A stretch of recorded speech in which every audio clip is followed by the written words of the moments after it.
আলহামদুলিল্লাহ, কোরআন আকিব থেকে তেলাওয়াতের পর আমরা আমাদের মেহমানবৃন্দদেরকে আমাদের চেয়ারে আসন গ্রহণের জন্য বিষয়ে অনুরোধ করব। আমাদের প্রধান মেহমান এরপরে আমরা আমন্ত্রণ জানাচ্ছি আমাদের আজকের প্রোগ্রামে বিশ্ব শিক্ষাবিদ জনাব সিরাজুল ইসলাম ভাইকে বিশেষ অনুরোধ করছি চেয়ারে আসন করার জন্য, এবং সাথে সাথে বিশেষ অনুরোধ করছি আমাদের মসজিদের কর্পোরেশনের প্রেসিডেন্ট জনাব হারুনুর রশিদ ভাই, ওনাকে চেয়ারে এসে আসন করার জন্য অনুরোধ করছি।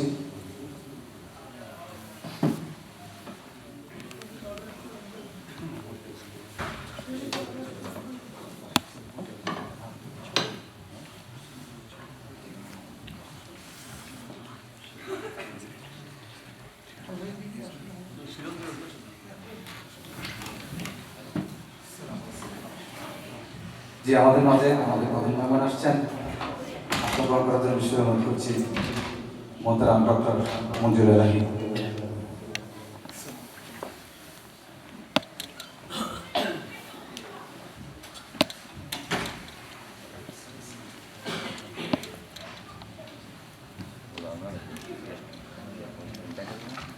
আসসালামু আলাইকুম ওয়া রাহমাতুল্লাহি ওয়া বারাকাতুহু। আমাদের আজকে একটা বোনাস, আমরা প্রধান অতিথি হিসেবে আমাদের ডক্টর মনসুর আলহী সাহেবকে আমন্ত্রণ জানিয়েছি। আলহামদুলিল্লাহ উনি এসেছেন।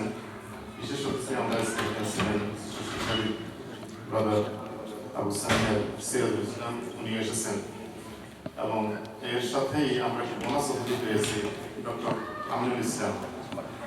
আমি ওনাকে রিকোয়েস্ট করতেছি আমাদের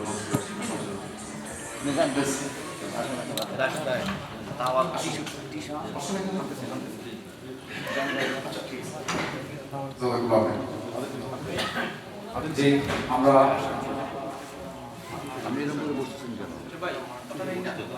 ফারহান নামে কোনো বাচ্চা যদি থাকে এখানে, তোমার আম্মু তোমাকে খুঁজতেছে।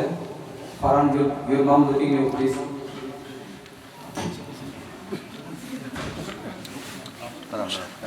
জি, আমরা আমাদের শুরুতে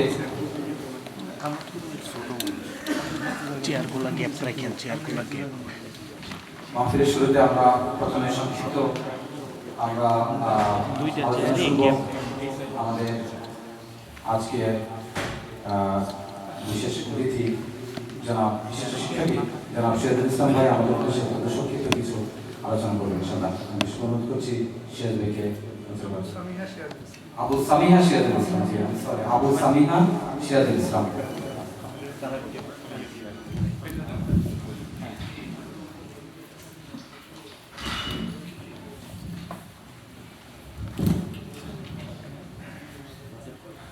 আসসালামু আলাইকুম ওয়া রাহমাতুল্লাহি ওয়া বারাকাতুহু। ওয়া আলাইকুম আসসালাম ওয়া রাহমাতুল্লাহি ওয়া বারাকাতুহু।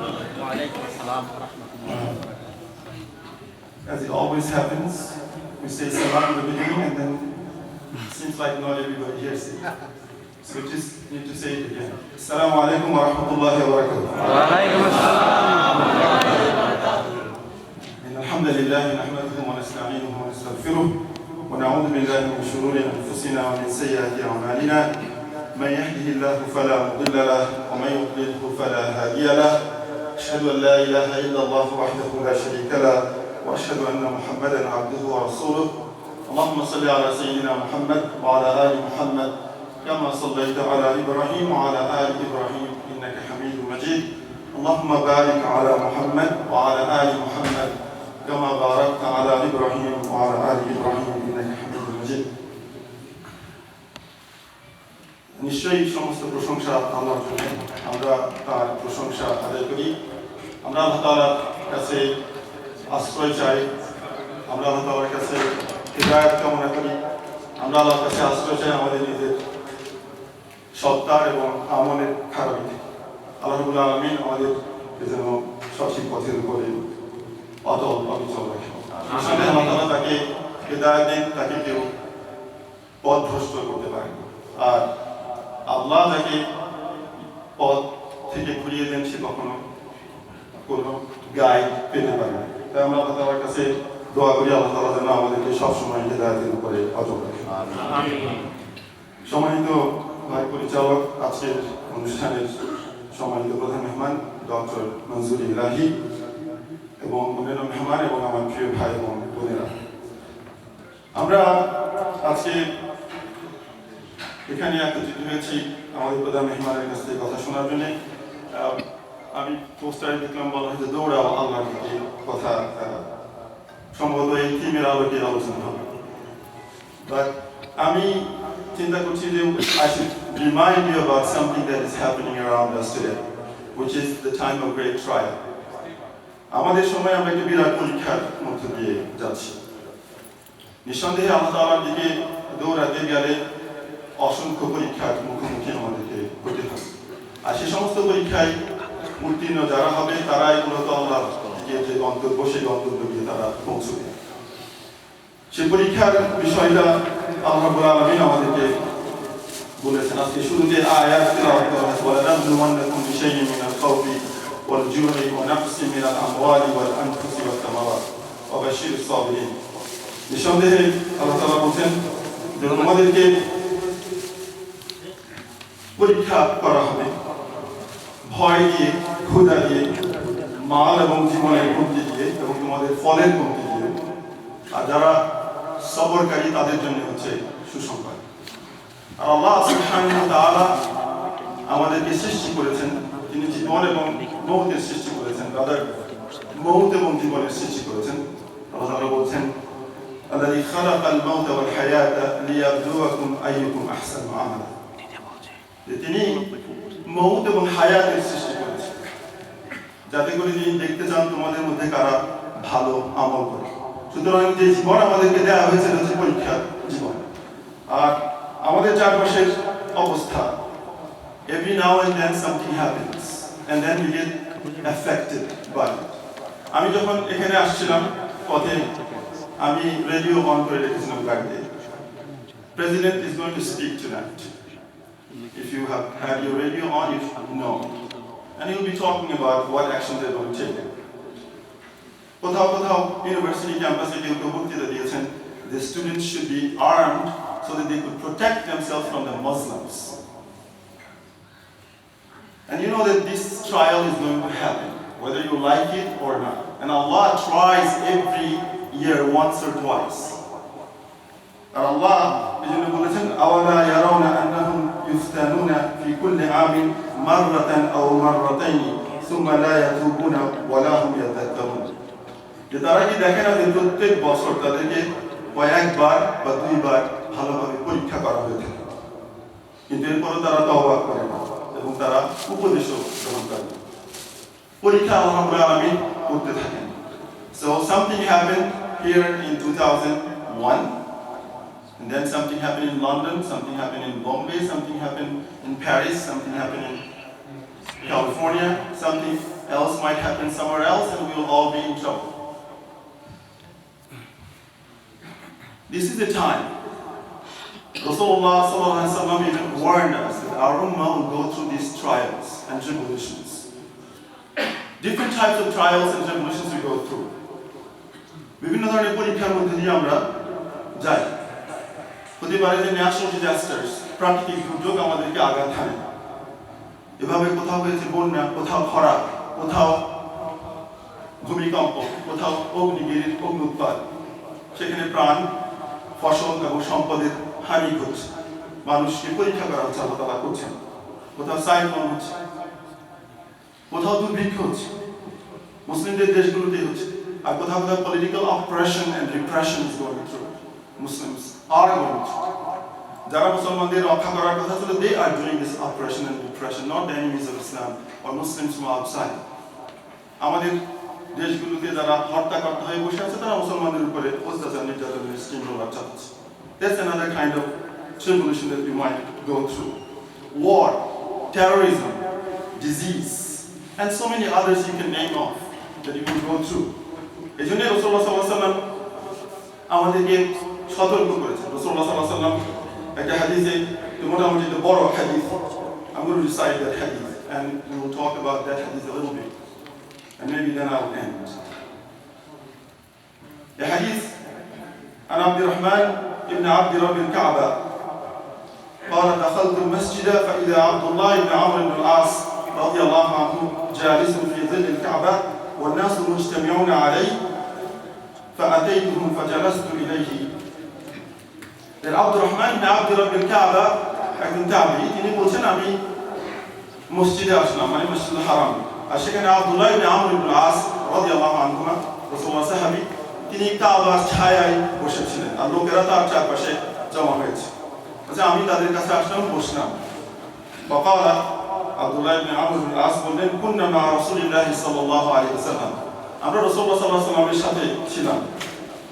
في سفر سفر فنزلنا منزلا فمنا من يصلح خباءه ومنا من ينتظر ومنا من هو في جشع. তিনি বলছেন আমাদের কেউ কেউ তার তাঁবুর খুঁটি গাঁথছিল, কেউ কেউ তাদের পশুগুলোকে চড়াতে নিয়ে গিয়েছে, আবার কেউ কেউ তীরন্দাজি প্র্যাকটিস করছিল। সেই সময় রাসূলুল্লাহর আহ্বানকারী إذ نادى منادي رسول الله صلى الله عليه وسلم الصلاة الجامعة فاجتمعنا إلى رسول الله صلى الله عليه وسلم. কিন্তু সেই সময় রাসূলুল্লাহর আহ্বানকারী এসে বলল যে নামাজের জন্য জমা হও, এবং আমরা জমা হলাম সেখানে রাসূলুল্লাহ সাল্লাল্লাহু আলাইহি ওয়াসাল্লামের কাছে। রাসূলুল্লাহ তখন বললেন فقال إنه لم يكن نبي قبلي إلا كان حقا عليه أن يقول أمته على خير ما يعلمه لهم وينذرهم شر ما يعلمه لهم. রাসূলুল্লাহ বললেন যে আমার আগে এমন কোন নবী আসেন নাই যে তার উপরে হক ছিল তিনি তার উম্মতকে সেই সমস্ত ভালো বিষয়ে তাদেরকে জানিয়ে দিবেন যা তাদের ব্যাপারে ভালো বলে তিনি জানতেন, একইভাবে তাদেরকে সেই সমস্ত খারাপ জিনিসের ব্যাপারে সতর্ক করবেন যে যা খারাপই হওয়া সম্পর্কে তিনি তাদের ব্যাপারে জানতেন। তারপর রাসূলুল্লাহ বলেন ওয়াইন্না উম্মাতাকুম হাদিহি জুইলা আফিয়াতুহা ফি আউয়ালিহা, আর তোমাদের এই উম্মত এদের শুরুর দিকে আছে নিরাপত্তা এবং শান্তি।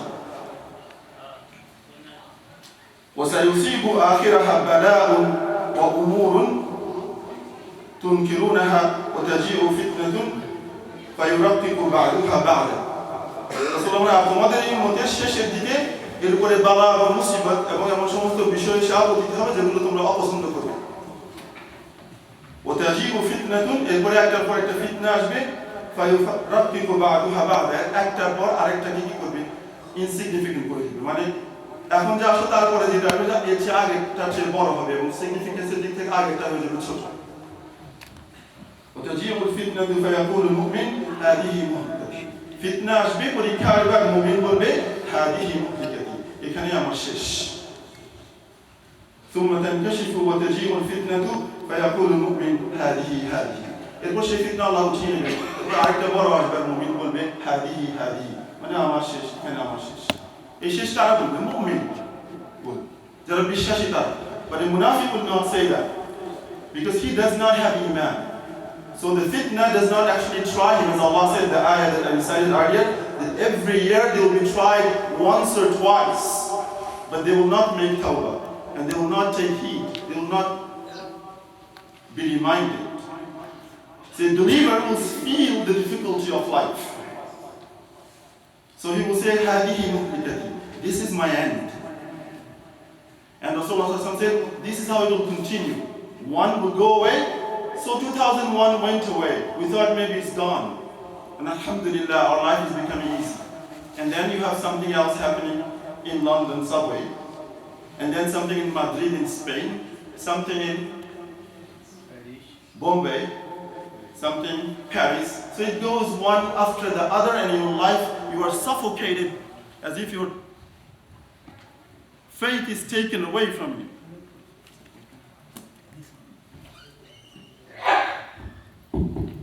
So this happens, the one after the other. The one that comes after dwindles the one before in significance.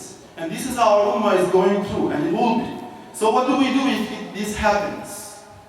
Rasulullah also guided us when he said that فَمَنْ أَحَبَّ أَنْ يُزَحْزَحَ عَنِ النَّارِ, so whoever loves to be saved from hellfire, সুতরাং এই সময় যারা কি করতে চায়, আগুন থেকে বাঁচতে চায়, وَيُدْخَلَ الْجَنَّةِ, এবং জান্নাতে প্রবেশ করতে চায়, فلتأته منيته وهو يؤمن بالله واليوم الآخر সেজন্য এমন অবস্থায় আসে যে সে আল্লাহ এবং পরকালের উপরে বিশ্বাস স্থাপনকারী ছিল وَلْيَأْتِي إِلَى النَّاسِ الَّذِي يُحِبُّ أَنْ يُؤْتَى إِلَيْهِ এবং সে যেন মানুষকে সেই সমস্ত জিনিস দান করে যা সে তাদের কাছ থেকে পেতে চায় মানুষের অধিকার সে রক্ষা করে চলে প্রিয় ভাই এবং বোনেরা সো এই ধরনের পরীক্ষার মধ্যে দিয়ে আমাদের উম্মত যাচ্ছে if you are not tried and you don't feel the trial then you should question your faith because the trial will only be given to the believers the munafiq never feels the trial. So if your life is not constricted today because of your faith, you know that something is wrong somewhere. Allah said, أَمْ حَسِبْتُمْ أَن تَدْخُلُوا الْجَنَّةَ وَلَمَّا يَأْتِكُمْ مَثَلُ الَّذِينَ خَلَوْا مِنْ قَبْلِكُمْ مَسَّتْهُمُ الْبَأْسَاءُ وَالضَّرَّاءُ وَزُلْزِلُوا حَتَّى يَقُولَ الرَّسُولُ وَالَّذِينَ مَعَهُ مَتَى نَصْرُ اللَّهِ أَلَا إِنَّ نَصْرَ اللَّهِ قَرِيبٌ Allah said, have you already calculated? তোমরা কি এখন হিসাব কিতাব পাকা করে ফেলেছো জান্নাতে চলে যাবে? অথচ তোমাদের উপরে সেই সমস্ত বিপদ মুসিবত এখনো এসে আপতিত হয়নি যা তোমাদের আগের লোকদের উপরে এসে আপতিত হয়েছিল। এমনকি নবী এবং তার সাথীরা বলে উঠেছিল কখন আল্লাহর সাহায্য আসবে। আল্লাহ বলছেন আলা ইন্না নাসরাল্লাহি কারীব surely the help of Allah is near. So আজকের এই সময়ে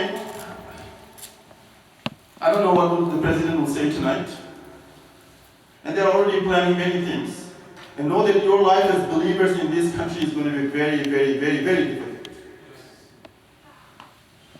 every day and not in this country too. It's only the names, the countries that are Muslim so-called by name, there also if you are a Muslim you are in trouble. Here they will put there are people in the masajid and there in Bangladesh they have already ordered that they should be in the masjid so they will see what the imams say. I don't think that our imams encourage people to go for terrorism. Our imams always call people towards obedience of Allah and His Messenger. However, they don't like it. But some of us, in this time of trial, so what do we do? Some lessons from this hadith.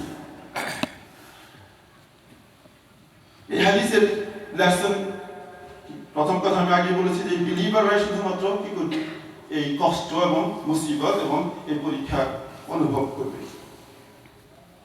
আর এই trial একটার পর একটা আসতেই থাকবে it's not going to come to an end আর একটা পরে আরেকটা চেয়ে বড় হবে আর ঈমানদার তার ঈমানের ব্যাপারে ভীতি পোষণ করবে রাসূলুল্লাহ সাল্লাল্লাহু আলাইহি ওয়াসাল্লাম বলেছেন এরপর যদি তুমি নিজেকে বাঁচাতে চাও আগুন থেকে এবং জান্নাতে প্রবেশ করতে চাও তাহলে আল্লাহ এবং পরকালের দিনের উপরে সঠিক মজবুত ঈমান রাখো এবং মানুষকে তাদের হক দান করো যা তুমি তাদের কাছ থেকে আশা করো two things হুকুকুল্লাহ to have faith in him and in the last day and also to give people's right হুকুকুল ইবাদ আর ঈমানদার কারা ঈমান রাখা বলতে কি বোঝায় Allah says innamal mu'minuna alladhina amanu innamal mu'minuna alladhina idha dhukira Allah wajilat qulubuhum وإذا تليت عليهم آياته زادتهم إيمانا وعلى ربهم يتوكلون নিঃসন্দেহে ঈমানদার হচ্ছে তারা إذا ذكر الله وجلت قلوبهم যখন আল্লাহর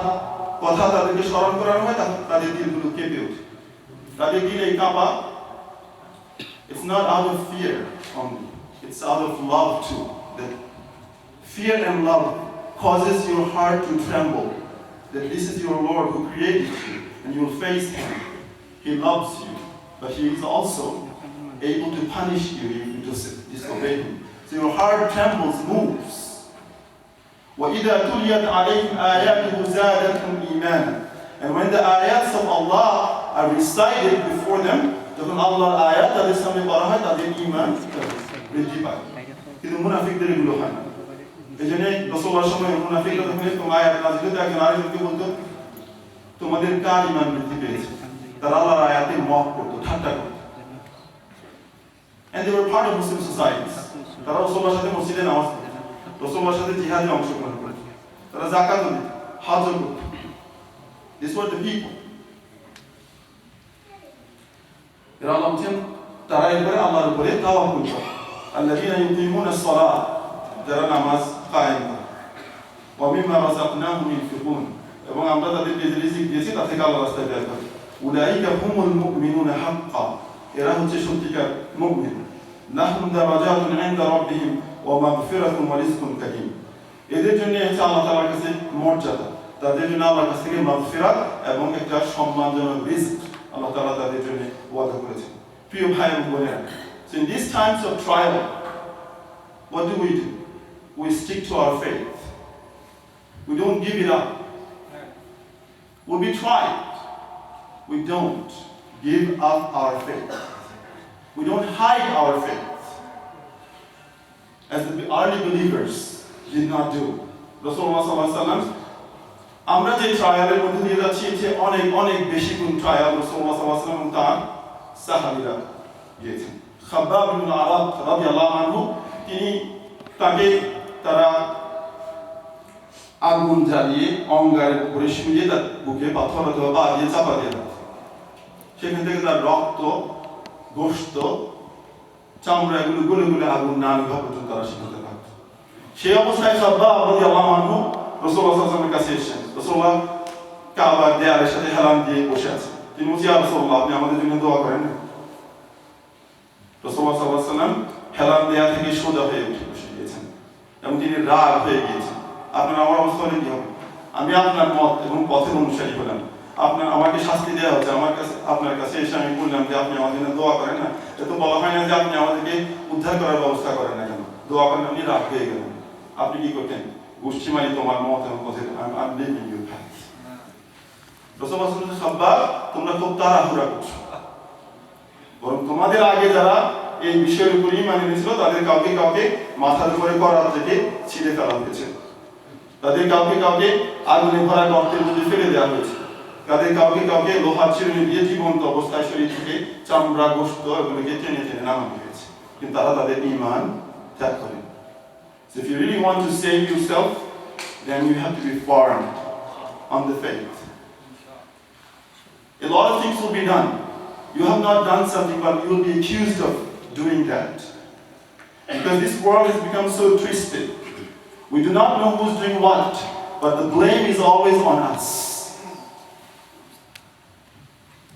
We surely was not raised as an ummah to create trouble in the world. We were created as an ummah to bring reform and peace in this world. However, someone does something somewhere who we do not know. As I said, this world is today too twisted. And with this information and communication technology today, anything could be done. But then, ultimately, the blame will come to you. And if you are a visible Muslim, remember, there are visible Muslims and invisible Muslims.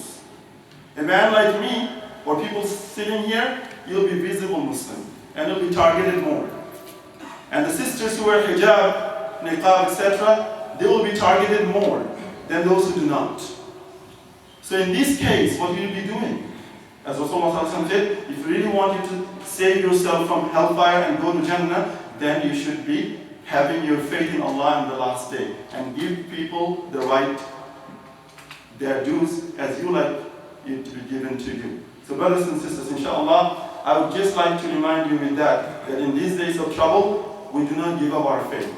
Even though we might go through all these different troubles, at the same time, we need to live in peace amongst ourselves, with our brothers and sisters. In minor differences, we start calling each other by names.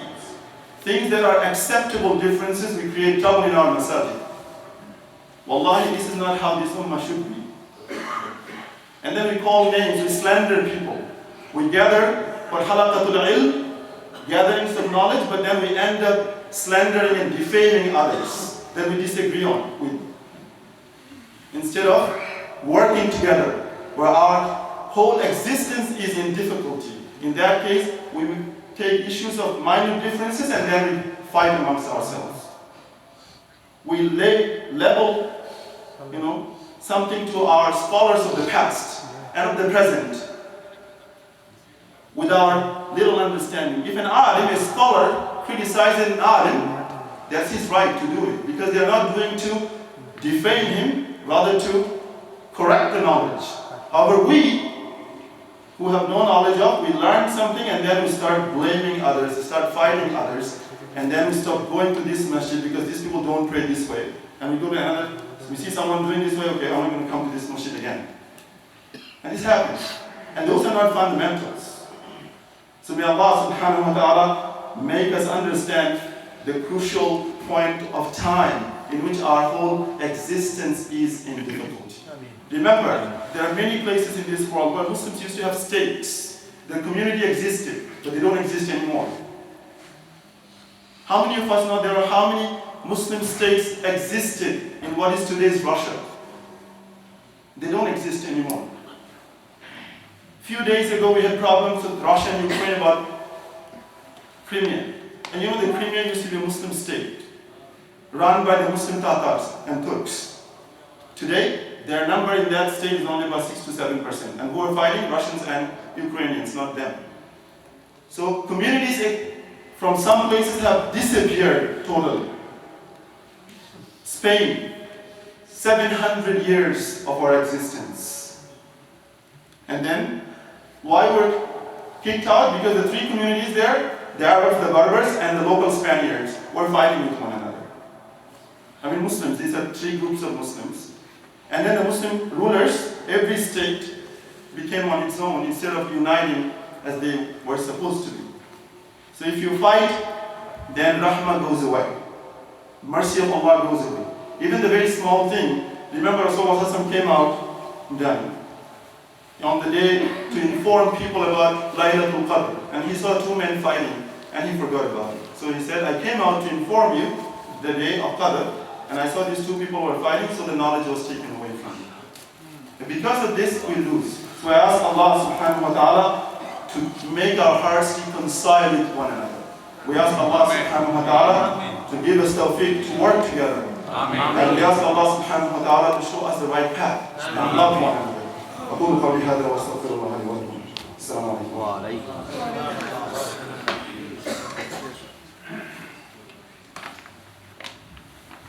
আলহামদুলিল্লাহ, আমরা অত্যন্ত গুরুত্বপূর্ণ আলোচনা শুনলাম। আমরা প্রধান মেহমানের কাছে যাওয়ার আগে দুটো ঘোষণা, একটু মেহরবানি করে ভাইরা একটু এগিয়ে আসেন, যেসব ভাইরা পরে আসতেছেন তাদের জায়গাটা হবে। নাম্বার 2 হলো উপরে আমাদের বেবি সিটিং এর ব্যবস্থা আছে। বন্ধুদের উদ্দেশ্যে বলতেছি, আপনাদের যাদের সাথে বেবি আছে আমাদের কনফারেন্স রুমে পাঠিয়ে দেন। সেখানে আমাদের ফোনরা আছেন, ভলান্টিয়ার ফোনরা বেবি সিটিং করছেন, তাহলে আপনারা মাহফিল শুনতে পারবেন। 3 নম্বর হলো এখনো যেসব ভাইরা কোশ্চেন লিখবেন, আপনাদের আশেপাশে ভলান্টিয়ার ভাইরা আছেন, কাগজ এবং কলম আছে, আপনারা লিখে ভলান্টিয়ার ভাইদের হাতে কোশ্চেনগুলো দেন, আমরা ইনশাআল্লাহ কোশ্চেনগুলো কালেক্ট করব। জাযাকাল্লাহু খাইরান।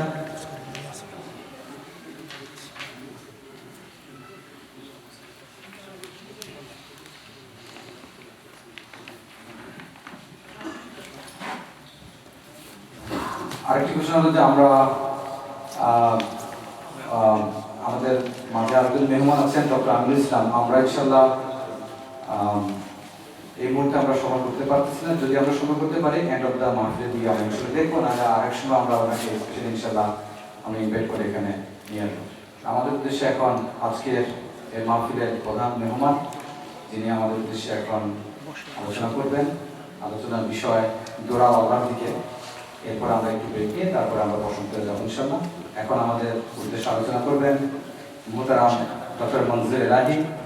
আপনারা সবাই চিনেন, সবাই জানেন, উনি একজন জীবী ব্যক্তিত্ব এবং বাংলাদেশের অত্যন্ত পরিচিত একজন মানুষ, আমাদের প্রিয় মানুষ, শ্রদ্ধাভাজন মুহতারাম ডক্টর মনজুর এলাহি।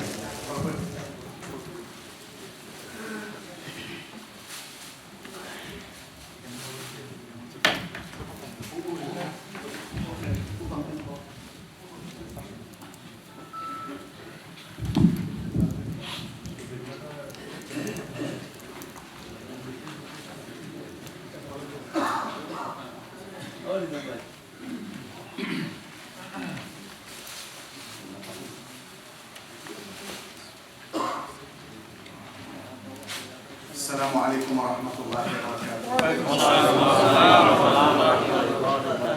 الحمد لله نحمده ونستعينه ونستغفره ونعوذ بالله من شرور أنفسنا وسيئات أعمالنا من يهده الله فلا مضل له ومن يضلل فلا هادي له وأشهد أن لا إله إلا الله وحده لا شريك له وأشهد أن محمدًا عبده ورسوله وصفيه من خلقه وخليله أدى الأمانة وبلغ الرسالة ونصح للأمة فكشف الله به الغمة وجاهد في الله حق جهاده حتى أتاه اليقين وعاش طوال أيامه ولياليه يمشي على شوك الأسى ويخطو على جمر الكيد والعنت يلتمس الطريق لهداية الضالين وإرشاد الحائرين حتى علم الجاهل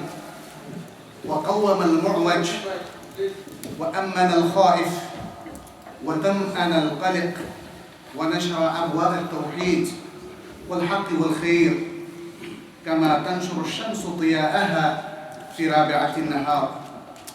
اللهم أجزه عنا خير ما جزيت نبيا من أمته ورسولا عن دعوته ورسالته. اللهم صل وسلم عليه وعلى آله وأصحابه الطاهرين الطيبين ومن تبعهم بإحسان إلى يوم الدين. يا أيها الذين آمنوا اتقوا الله حق تقاته ولا تموتن إلا وأنتم مسلمون. পারচেস্টার ইসলামিক সেন্টার কর্তৃক আয়োজিত আজকের এই শান্ত ইসলামী আলোচনা অনুষ্ঠানের সম্মানিত অতিথিবৃন্দ এবং নিউ ইয়র্ক শহরের বিভিন্ন স্থান থেকে আগত মুসলিম ভাই বোনেরা, আল্লাহ রাব্বুল আলামিনের শুকরিয়া আদায় করছি যিনি প্রথমত আমাদেরকে মানুষ হিসেবে সৃষ্টি করেছেন, যে মানুষ সম্পর্কে তিনি বলেছেন ওয়ালাকাদ কাররামনা বানি আদম, আদম সন্তানদেরকে আমরা সম্মানিত করেছি, সম্মান দিয়েছি। এরপর আদম সন্তানদের উপর আল্লাহর দেয়া সর্বোচ্চ যে নেয়ামত, নেয়ামতুল ঈমান ও নেয়ামতুল ইসলাম, সেটি আমাদেরকে আল্লাহ তাআলা তার অপার দয়া আমাদেরকে দিয়েছেন। আলহামদুলিল্লাহ, আমরা জানি না তার কতটুকু রক্ষা করতে পেরেছি। আজকের মুসলিম বিশ্বে আমরা নানা রকম চ্যালেঞ্জের মুখোমুখি হয়ে আমরা দিন গুজার করছি। মুসলিম বিশ্বের বিভিন্ন প্রত্যন্ত অঞ্চলে, দেশে মুসলিমরা আজকে নানাভাবে বঞ্চিত হচ্ছে এবং পথহারা হয়ে তারা জীবন পথে অগ্রসর হচ্ছে। দুদিক থেকেই আসলে চ্যালেঞ্জের মুখোমুখি হচ্ছে। প্রথমত, যেই বড় নেয়ামত আল্লাহ রাব্বুল আলামিন আমাদেরকে দিয়েছেন, নেয়ামতুল ঈমান ও ইসলাম, সেই উপলব্ধি কি আমাদের আছে? ঈমান এবং ইসলামের পথে আমরা কতটুকু হাঁটছি, কতটুকু জ্ঞান আমরা আহরণ করেছি এবং কতটা বিশুদ্ধভাবে ঈমানকে আমরা ধারণ করছি, ইসলামকে আমরা ধারণ করছি। এক্ষেত্রে আমাদের অনেক চ্যালেঞ্জ, অনেক রূঢ় বাস্তবতা রয়েছে।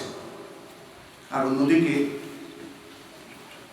মুসলিম হওয়ার কারণে নানাভাবে বিভিন্ন দেশে, বিভিন্ন সমাজে তারা আজকে বঞ্চনার মুখোমুখি হচ্ছে। এমনি একটি প্রেক্ষাপটে আমাদের আজকের বিষয় ফাফিরু ইলাল্লাহ, ফাফিরু ইলাল্লাহ ইন্নী লাকুম মিনহু নাযীরুম মুবিন। সূরা দারিয়াতের একটি আয়াত।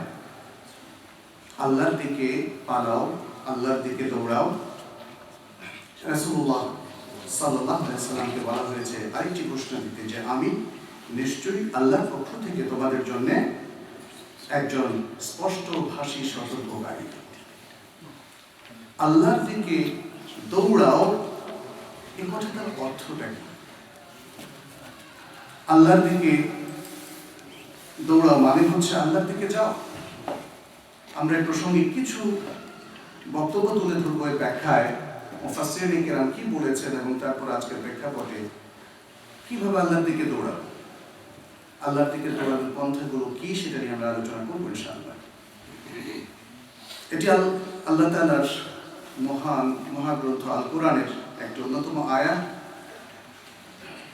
এই আয়াতের অর্থ বলতে গিয়ে ইমাম তাবারী বলেছেন, তিনি বলছেন ইয়াকুলুল্লাহু তাআলা যিকরুহু ফাহরিমু আইয়ুহান নাস মিন ইকাবিল্লাহি ইলা রাহমাতিহি বিল ঈমান বিহি ওয়াত্তিবা'i আমরিহি ওয়াল আমালি বিতাআতিহি ইন্নী লাকুম মিনহু নাযীরুম মুবিন। তিনি বলছেন, হে মানুষেরা, তোমরা আল্লাহর দিকে পালিয়ে যাও। এখানে ফেরার শব্দ থেকে এসেছে, তার মানে হচ্ছে পালিয়ে যাও। মিনাল কাবিলা, কিসের থেকে পালাও? আল্লাহর শাস্তি থেকে, আল্লাহর পাকড়াও থেকে, আল্লাহর ধরা থেকে তোমরা পালিয়ে যাও তার রহমতের দিকে। তার রহমতের দিকে, তার প্রতি ঈমান পোষণের মাধ্যমে, তার নির্দেশ বাস্তবায়নের মাধ্যমে এবং তার আনুগত্য পোষণের মাধ্যমে, তার আনুগত্য করার মাধ্যমে।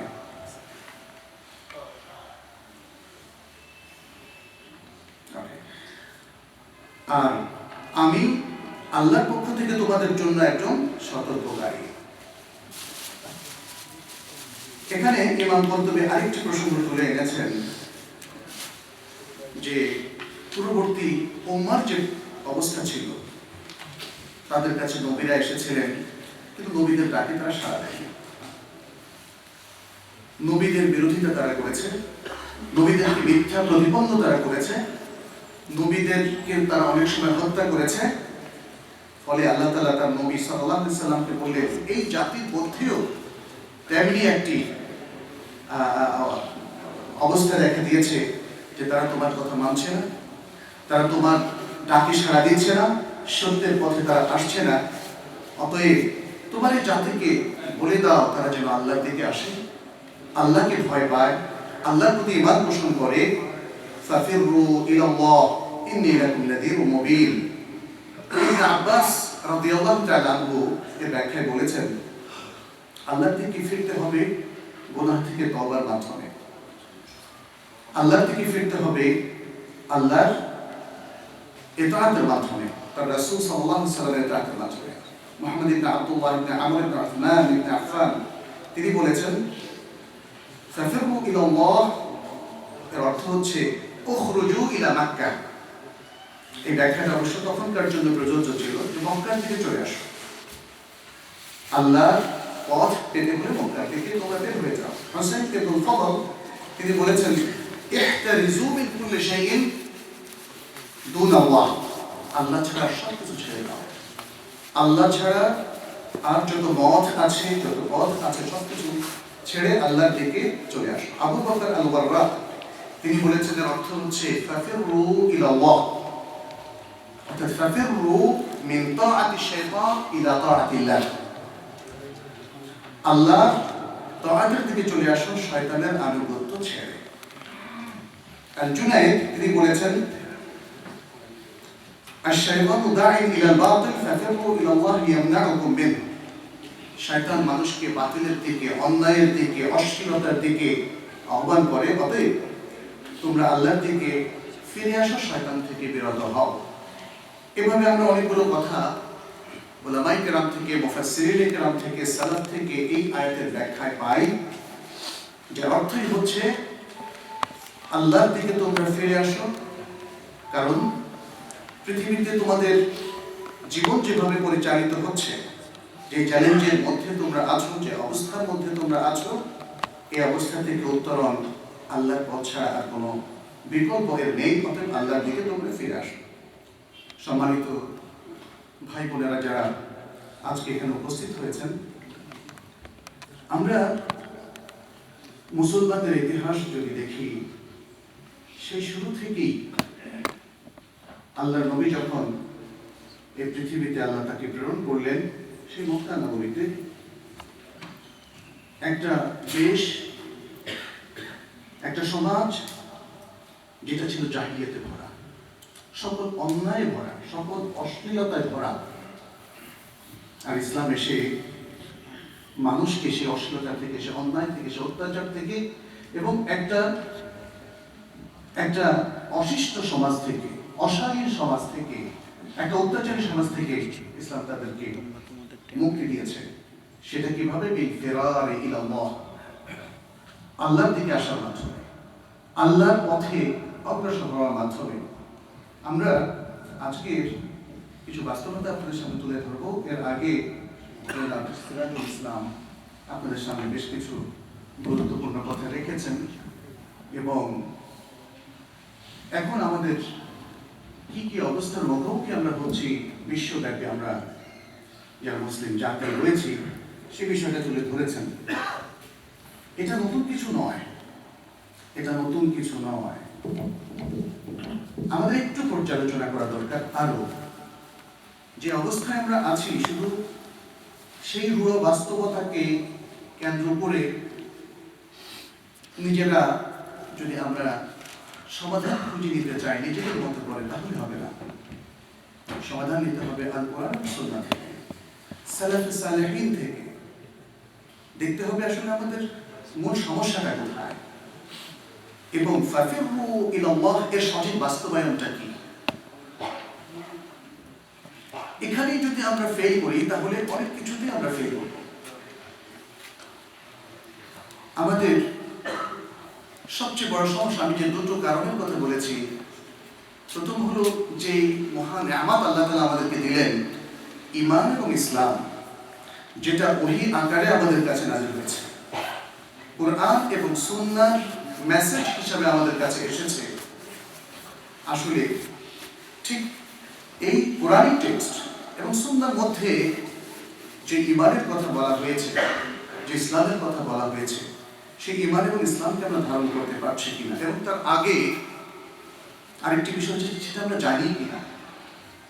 আজকে মনে হয় বলা হয়েছিল, আজকে স্লোগান হচ্ছে জানবো এবং যা জানি তা মানবো।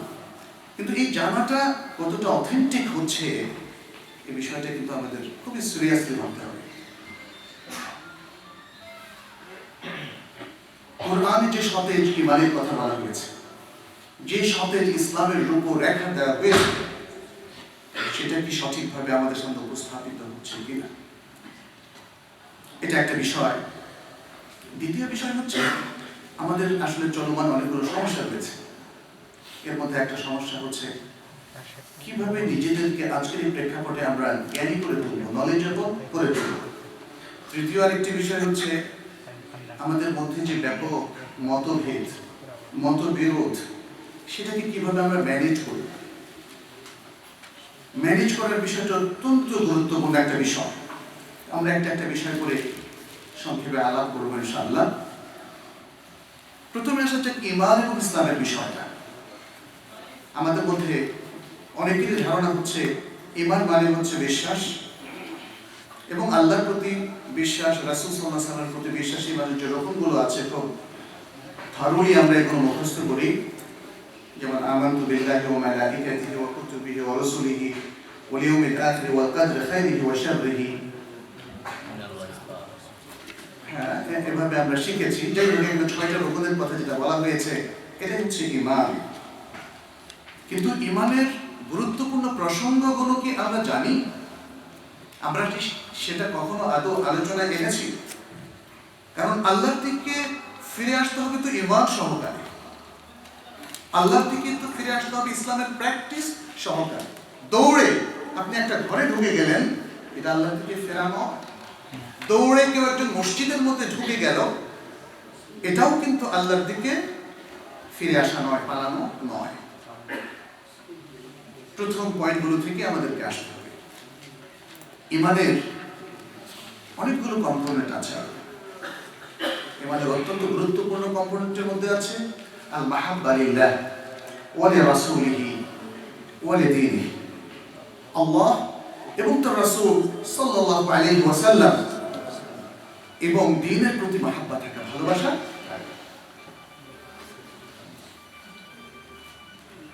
আচ্ছা,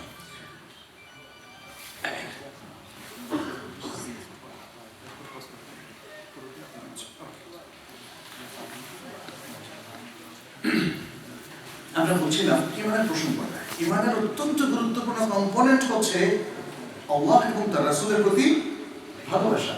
এবং এই জন্যই আমরা কোরআনের মধ্যেও যেমন দেখি, যেমন রাসূল সাল্লাল্লাহু আলাইহি ওয়াসাল্লাম ইত্তেবা না হলে ইমান থাকবে না। সূরা আন-নিসার 65 নম্বর আয়াতে আল্লাহ তাআলা বলেন, ফালা রাব্বিকা লা ইউমিনুন হাত্তা ইউহাক্কিমুকা ফীমা শাজারা বাইনাহুম থুম্মা লা ইয়াজিদু ফী আনফুসিহিম হারাজান মিম্মা কাযাইতা ওয়া ইউসাল্লিমু তাসলিমা। তোমার রবের কসম, কখনোই নয় তারা মুমিন হবে না যতক্ষণ না তারা তোমাকে হাকিম ফয়সালাকারী হিসাবে মেনে নেয়। যে বিষয় তাদের মধ্যে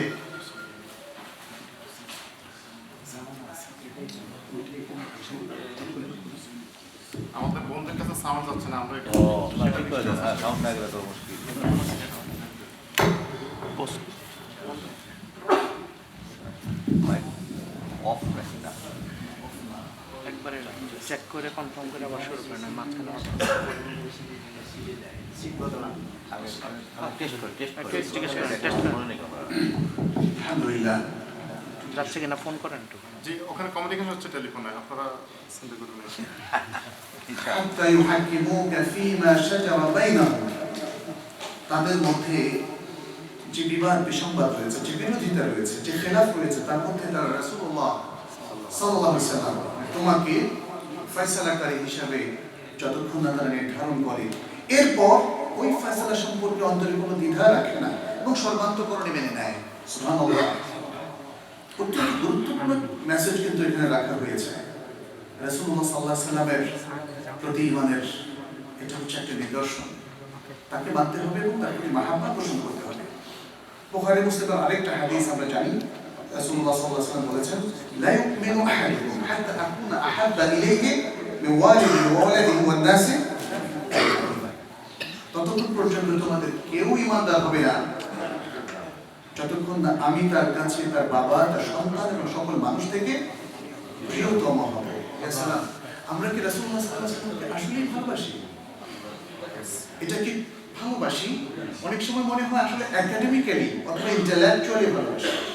অর্থাৎ যখন একাডেমিক কোশ্চেন আসে যে তুমি কি ভালোবাসো রাসূলুল্লাহকে, হ্যাঁ, তখন উত্তর হচ্ছে হ্যাঁ। কিন্তু রিয়েল মাহাব্বা কি আছে? Love for Allah, love for রাসূলুল্লাহ সাল্লাল্লাহু আলাইহি ওয়াসাল্লাম, এটা প্রমাণিত হবে আমাদের অ্যাট্রাকশনের দ্বারা। আমার হার্টটা কি সবসময় আল্লাহর সাথে মুতাআল্লিক থাকে, অথবা আল্লাহর কাজের সাথে, আল্লাহর ঘর, দ্য হাউস অফ আল্লাহর সাথে? যদি এই জিনিসটা না থাকে তাহলে কিন্তু সত্যিকার মাহাব্বা হলো না। অনেকে আমাদের রুটিন ওয়ার্ক আছে, তাই না? আমরা যেমন চাকরি করি কিংবা এরকম দৈনন্দিন অনেকগুলো কাজ আছে, এর মধ্যে একটা হচ্ছে সালাহ। If it is a routine work, it means that we don't have the feeling of love for Allah and Rasulullah. Routine work হিসাবে আমরা যাচ্ছি আসছি, যদি ফিলিংটা আমাদের সত্যিকার অ্যাট্রাকশন না থাকে, মসজিদের প্রতি মাহাব্বা ফিল না করি, রাসূলুল্লাহর জন্য মাহাব্বা ফিল না করি এবং আল্লাহর জন্য মাহাব্বা ফিল না করি, তাহলে ঈমানটা কিন্তু হচ্ছে না। So the mahabba for Allah, the mahabba for Rasulullah sallallahu alaihi wasallam is a component of iman. এই জিনিসটা কিন্তু আমাদের মনে রাখতে হবে। ইমানের 6টা রুকন আছে, এই রুকনের প্রতি বিশ্বাস স্থাপনই পরিপূর্ণ ইমান নয়। এটা হচ্ছে ইমানের বিগিনিং, ইমানের বিগিনিং। আর ইমানটা কমপ্লিট হবে তার সবগুলো কম্পোনেন্ট। ইমানের আরো দুটো দিক আছে। একটা হচ্ছে আল ঈমান বিল্লাহ, আল ঈমান বিল্লাহ ওয়াল কুফর বিত তাগুত, আল ঈমান বিল্লাহ ওয়াল কুফর বিত তাগুত। এটা একদম কুরসির পরের আয়াতে আল্লাহ তাআলা মেনশন করেছেন। এই জিনিসটা আমাদের বুঝতে হবে। আমাদেরকে মিক্স আপ করলে চলবে না। হক আর বাতিলের মধ্যে কি মিক্স হতে পারে? না। হক আর বাতিলের মধ্যে কোনোদিন মিক্স আপ হতে পারে না।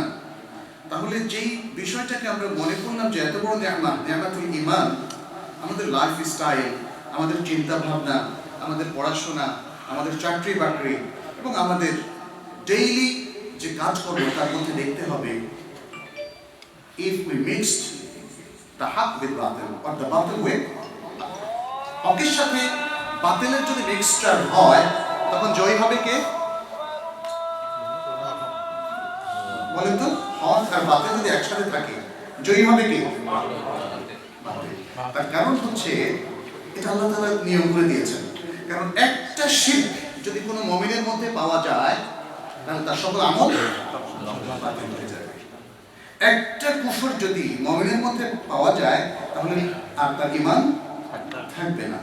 এটা আল্লাহ তাআলাই নিয়ম করে দিয়েছেন। কারণ আল্লাহ চাচ্ছেন নির্ভেজাল ঈমান। কি চাচ্ছেন? নির্ভেজাল ঈমান, নির্ভেজাল আমল চাচ্ছেন আল্লাহ তাআলা। আল্লাহ তাআলা কখনোই তার সাথে শরীক করাকে পছন্দ করেন না এবং কোনো ধরনের পারমিশনও দেননি। ওয়াকাদা রাব্বুকা আল্লা তা'বুদু ইল্লা ইয়া। মুআয রাদিয়াল্লাহু তাআলা আনহুকে রাসূলুল্লাহ সাল্লাল্লাহু আলাইহি ওয়াসাল্লাম বলেছিলেন, হাক্কুল্লাহি আলাল ইবাদ আন ইয়া'বুদুহু ওয়া লা ইউশরিকু বিহি শাইআ। আল্লাহর সাথে আল্লাহর ইবাদত করতে হবে, তার সাথে শরীক করা যাবে না। কিন্তু আজকে যদি উম্মাহ, আমি প্রথম পয়েন্টের উপর কথা বলছি, আজকে যদি উম্মাহকে পর্যালোচনা করি, আমরা আল্লাহর দিকে দৌড়াচ্ছি বাট আমাদের ঈমানটা ঠিক হয়েছে কিনা? আমরা যে কোনো সমাজে, এমনকি আমাদের মুসলিম সমাজে যখন বসবাস করছি তখন নির্ভেজাল তাওহীদ কি আমরা এস্টাবলিশ করেছি? বা তাওহীদের রিয়েল কনসেপ্টটা কি আমরা ধারণ করছি? তাওহীদটা কি রুবুবিয়াতের ক্ষেত্রে, উলুহিয়াতের ক্ষেত্রে, আল্লাহর বিউটিফুল নেমস এবং অ্যাট্রিবিউটের ক্ষেত্রে সেই ধারণা কি আমাদের ক্লিয়ার আছে? ক্লিয়ার ধারণা না নিয়ে ঈমান কি কখনো কমপ্লিট হতে পারে?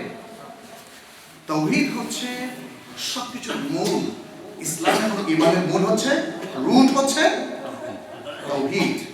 মুসলিমের সকল আমল তাওহীদ থেকে সেটা প্রচারিত হয়, বের হয়, জেনারেট হয়, উচ্চারিত হয়।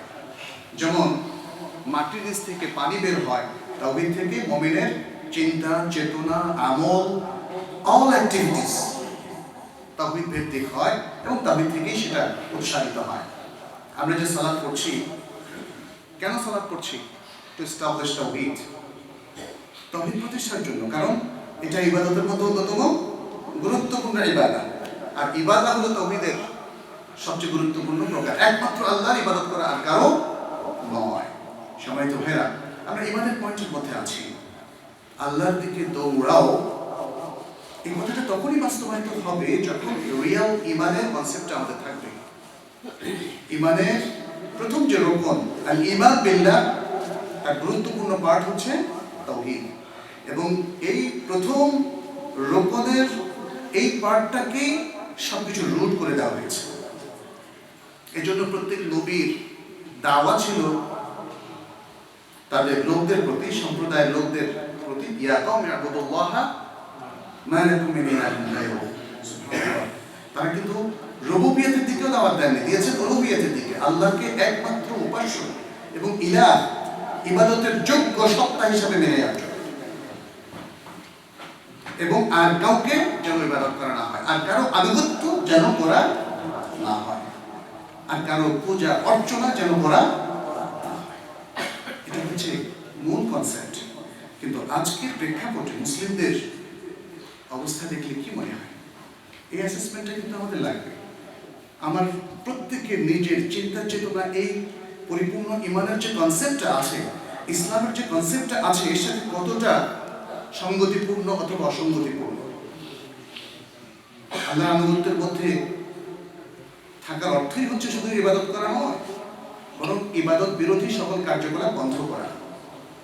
শুধু ঈমানের চেতনার মধ্যে থাকা নয়, ঈমান বিরোধী সকল চিন্তার চেতনা থেকে নিজেকে মুক্ত রাখা, যেটাকে বলা হয় নওয়াকিদুল ঈমান ও নওয়াকিদুল ইসলাম। ইসলাম এবং ঈমানের যে নালিফায়ার বা ইসলাম এবং ঈমানকে ধ্বংসকারী, তাওহীদকে ধ্বংসকারী যে বিষয়গুলো আছে, সেগুলো থেকেও মুক্ত থাকা, ফ্রি থাকা, এটা হচ্ছে ঈমানের অন্যতম অনুষঙ্গ। আজকে আমাদের বিশ্লেষণ করা প্রয়োজন যে আমাদের চিন্তা চেতনায় কি কোনো ধরনের এমন কিছু আছে যেটা আমাদের ঈমানকে ধ্বংস করতে পারে? আমাদের আমল, আমাদের কাজকর্ম, ব্যবসা বাণিজ্য, চাকরি কিংবা দৈনন্দিন বিভিন্ন ব্যস্ততার মধ্যে এমন কিছু কি আছে যেখানে আমরা ঈমানকে কুফরের সাথে কম্প্রোমাইজ করছি, তাওহীদকে শিরকের সাথে কম্প্রোমাইজ করছি, ইবাদতকে বেদাতের সাথে কম্প্রোমাইজ করছি, এই বিষয়গুলো আজকে খুবই প্রয়োজন জানা। আল্লাহর দিকে দৌড়াও মানে শুধুই সালাত আদায় করা নয়। আল্লাহর দিকে দৌড়াও মানে যদি কেউ মনে করে আমি প্রতিদিন তো কোরআন তেলাওয়াত করি, আলহামদুলিল্লাহ, অনেকেই এভাবে বলে যে আমার ছেলেটা খুবই দিনদার, প্রতিদিন সে কোরআন তেলাওয়াত করে। ব্যাস, তার মানে হচ্ছে কারো কারো কনসেপ্ট হচ্ছে এই, প্রতিদিন কোরআন তেলাওয়াত করলেই কমপ্লিট দিনদার হওয়া যায়। কেউ কেউ মনে করে, যেমন আমরা যারা বাংলাদেশে থাকি তাদেরকে বলে যে আলহামদুলিল্লাহ আমার ছেলেমেয়েরা 5 ওয়াক্ত নামাজ মসজিদে পড়ে। অবশ্যই এটা গুড সাইন, এটা হ্যাপি হওয়ার মতো একটা বিষয়, কোনো সন্দেহ নেই। But is it enough for being a true believer, a true Muslim, only going to the mosque? শুধু মসজিদে গেলে কি কমপ্লিট মুসলিম হওয়া যায়? এই দেশে মানে একটা রিয়ালিটি তো বলতে হয়, শেয়ার করতে হয়। আমি যদি বলি আমাকে কারেক্ট করবেন, সেটা হচ্ছে অনেকের, বিশেষ করে ইউথদের মধ্যে টু ফেস দেখা যায়। প্যারেন্টসদের সাথে একরকম, বাইরে আরেক রকম। আচ্ছা, যারা এভাবে বেড়ে ওঠে অথচ প্যারেন্টসরা তাদেরকে সঠিকভাবে তারবিয়ত দিচ্ছে না, এই রিয়ালিটিটা ফেস করছে না এবং কারেক্টও করছে না, তাহলে কি হবে? এটাকে কি আমরা এক ধরনের হিপোক্রিসি বলতে পারি না, যেটা ইমানের সাথে কখনোই যায় না? তাহলে আল্লাহর দিকে দৌড়াবে কি করে? যদি সঠিক ইসলামকে বুঝতে তারা ব্যর্থ হয়, পার্টলি ইসলামটাকে কমপ্লিট ইসলাম হিসাবে ধারণা করে নেয় এবং ইসলাম বিরোধী কর্মকাণ্ডে অংশগ্রহণ করাটাকে তারা পারমিটেড মনে করে, তাহলে আল্লাহর দিকে কিভাবে দৌড়াবে?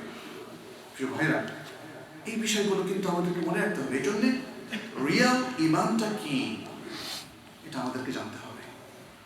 হাদিসে জিবরিল, আপনারা কি সবাই পড়েছেন হাদিসে জিবরিল? আমি আর ঠিক আছে হাত তুলতে বলবো না। হাদিসে জিবরিল অত্যন্ত গুরুত্বপূর্ণ একটা হাদিস, সুবহানাল্লাহ। পুরো দিনকে এখানে শিখে দেওয়া হচ্ছে একটা ছোট্ট হাদিসের মধ্যে, 1 পৃষ্ঠার বেশি হবে না। অথচ সেই হাদিসে জিবরিল আমরা পড়িনি, তাহলে ইমান কেমন পরিপূর্ণ হবে? হাদিসে